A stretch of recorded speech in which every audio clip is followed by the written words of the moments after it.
Psalm 52, vers 1 tot 11.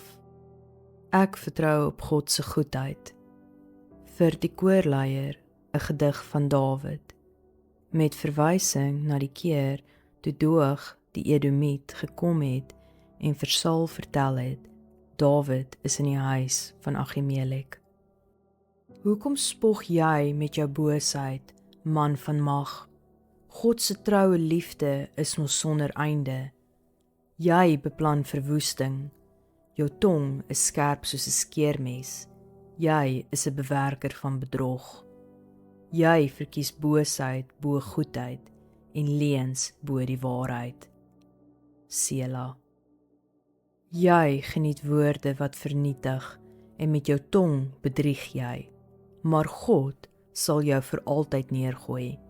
Hy sal jou gryp, jou uit jou woning wegsleep en jou ruk uit die land van die lewendes. Sela. Die regverdiges sal dit sien en met eerbied vervul word. Hulle sal lag en sê, kyk wat gebeur met die man wat nie by God geskuil het nie.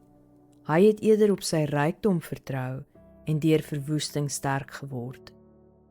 Maar ek is soos 'n olyfboom wat geil groei in die huis van God. Ek vertrou op God se goedheid solank as wat ek lewe. Ek sal U altyd loof, o God, vir wat U gedoen het. Ek sal op U naam hoop, want hulle wat aan U getrou is, weet dat U goed is. As vandag se boodskap vir jou iets beteken, deel dit asseblief met ander en gee die video 'n like. Ek hoor graag van jou. Los gerus vir my iets in die kommentaar. Smag soos 'n wildsbok is beskikbaar op YouTube en TikTok.